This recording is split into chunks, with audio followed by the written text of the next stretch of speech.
নারায়ণগঞ্জের সোনারগাঁওয়ে সমাজ কল্যাণমূলক সংগঠন আমরা নারায়ণগঞ্জের সন্তানের উদ্যোগে নদী বাঁচাও পরিবেশ বাঁচাও বাঁচাও নারায়ণগঞ্জ শীর্ষক এক আলোচনা সভা অনুষ্ঠিত হয়েছে।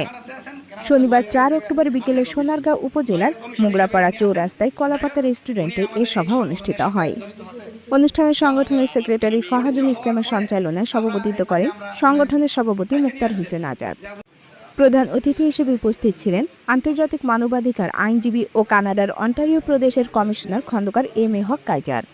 এ সময় প্রধান অতিথির বক্তব্যে সংগঠনের প্রধান উপদেষ্টা বলেন, আমরা নারায়ণগঞ্জের সন্তান সামাজিক সংগঠনের মাধ্যমে সমাজের অসঙ্গতি তুলে ধরতে হবে। যেখানে অসঙ্গতি সেখানে প্রতিরোধ গড়ে তুলতে হবে। সমাজে অনিয়ম, দুর্নীতি, স্বেচ্ছাচারিতা, মাদক কারবারি সহ জুলুম অত্যাচারের বিরুদ্ধে রুখে দাঁড়াতে হবে। এছাড়াও তিনি আরও বলেন, নদী দখলকারীদের বিরুদ্ধে সামাজিক প্রতিরোধ গড়ে তুলতে পারলেই প্রকৃতি ও মানুষ দুটি রক্ষা পাবে। পরিবেশ দূষণ একেবারে আগ্রাসিত, যেখানে পানিবাহিত রোগ, বায়ুবাহিত রোগের কারণে অনেকে খুব অসুস্থ হয়ে যাচ্ছে। তবে আমরা চাই যে আমরা নারায়ণগঞ্জের সন্তানের ব্যানারে এই সমস্যাগুলো সমাধানের জন্য শক্ত ভূমিকা রাখব। তো আমাদের এই সোনারগাঁয়ে আমরা যেই সমস্যাগুলো আমরা ফেস করতেছি, বিশেষ করে আজকে আমি এখানে আসার পূর্বে দেখলাম আমাদের মারিখালী ব্রিজের নিচে একটি ময়লার একটি কী বলছে অটোর মতন করা, এটা দিয়ে সরাসরি নদীতে ফেলতেছে। সরাসরি বিভিন্ন জায়গার ময়লা আবর্জনা এটা মারিখালী নদীতে সরাসরি ফেলানো হচ্ছে। এটা তার আগেও আমি কয়েকবার বাধা দিয়েছি এবং এটা আমি নিউজ সংবাদ পরিবেশন করছি। এরপরেও এই মারিখালী একটা নদী, আমাদের একটা ঐতিহ্য, সেটা এভাবে বিলীন হয়ে যাচ্ছে। অথচ এটা রক্ষা করার জন্য সোনারগাঁয়ে কিন্তু অনেক পরিবেশ বান্ধব অনেক সংগঠন আছে। এবং আমরা আরেকটা বিষয় কিন্তু সকলে অবগত আছি যে এই যে পরিবেশটা যে ধ্বংস হচ্ছে, এটার জন্য কিন্তু একটা বরাদ্দ পাস হয়েছিল। আমরা কিন্তু তার নিউজগুলা সংবাদগুলো আমরা পেয়েছিলাম। সেগুলো কি যে এখানে একটা পর্যটন এরিয়া করা হবে, এখানে বিভিন্ন পর্যটকরা এখানে এসে সুন্দর সুন্দর পরিদর্শন মানে দৃশ্য দেখবে। এখানে এমন দৃশ্যই হয়েছে যেখানে সারা সোনারগাঁয়ের ময়লা আবর্জনা এখানে ফেলানো হয়, আর সেগুলো দেখার জন্য আমাদের সারা নারায়ণগঞ্জের মানুষ সেখানে আসবে এটা দেখার জন্য।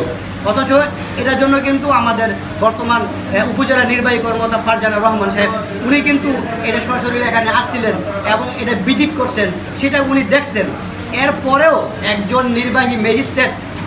নির্বাহী ম্যাজিস্ট্রেট এটা পরিদর্শন করার পরেও এখনও সেটা চলমান আছে।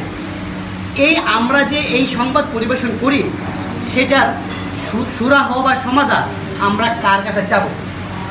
আমাদের প্রধান উপদেষ্টার কাছে আমি দৃষ্টি আকর্ষণ করছি যে আমাদের এইভাবে এই অত্র এলাকায় যে ইন্ডাস্ট্রি এরিয়াগুলো আছে, মেল ফ্যাক্টরিগুলো আছে, তারা বায়ু দূষণ, বর্জ্য, বিভিন্ন রকমের খারাপ জিনিস এই আমাদের নদী নালা, আমাদের এই নদীগুলোকে ধ্বংস করছে।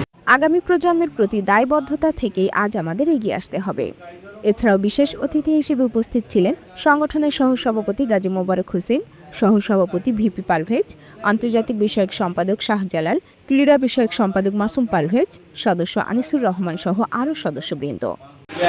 আমার একটা প্রশ্ন ছিল, আমাদের যে আমরা নারায়ণগঞ্জের সন্তান এই ব্যানারে আমাদের বর্তমান যে ইউনু ফারজানা রহমান আছে, ওনার এই বিভিন্ন অসঙ্গতি এবং এই কী বলে যে লুটপাটের বিরুদ্ধে এবং বরাদ্দ লুটপাটের বিরুদ্ধে আমরা একটা মানববন্ধনের আয়োজন করছিলাম। এখন এই ব্যাপারে আপনার সর্বোচ্চ আমরা সহযোগিতা চাচ্ছি।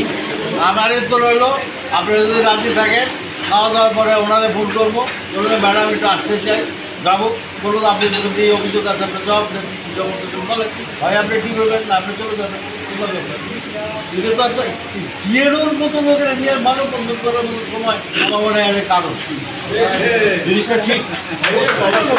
আমার বাড়ি, আমি পাঁচগাঁও প্রাইমারি স্কুলে শিশু শ্রেণীতে পড়েছি, হাই স্কুলে পড়েছি, তারপর নারায়ণগঞ্জ তুলারাম কলেজে পড়েছি, তারপর ঢাকা বিশ্ববিদ্যালয়ে LLB পাস করেছি।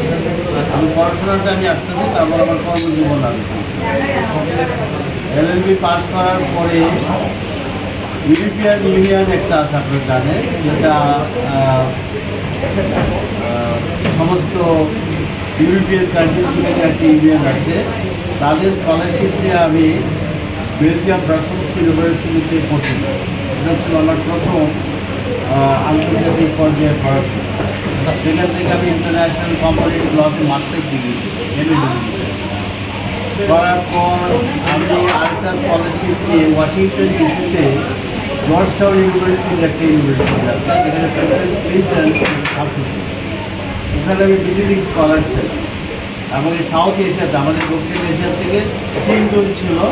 আমি ছিলাম বাংলাদেশের, ইন্ডিয়া থেকে একজন ছিলেন একজন জাস্টিস আর শ্রীলঙ্কার চিফ জাস্টিস। উপস্থিত ছিলেন প্রিন্ট ও ইলেকট্রনিক মিডিয়ার সাংবাদিক বৃন্দ সহ রেমিট্যান্স যোদ্ধা, সমাজসেবক ও আরও অনেকে।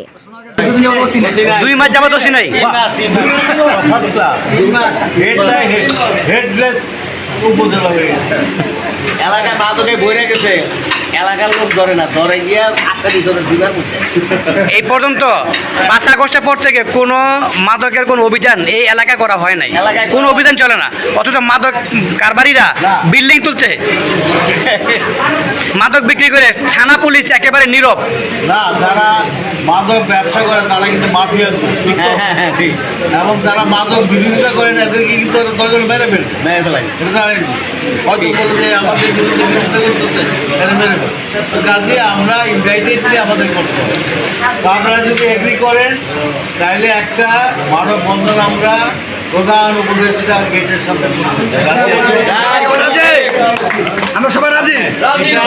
আমি দায়িত্ব নিতে, আপনারা নিজেরা একটা দায়িত্ব নেন, আর আমি প্রধান উপদেষ্টার পিএসের সাথে কথা বলবো যে আমরা এরকম আসতে চাই, আপনারা মানসিকভাবে একটু প্রস্তুত, ঠিক আছে? এলো নাম্বার 1। তারপর দেখেন কী অবস্থা।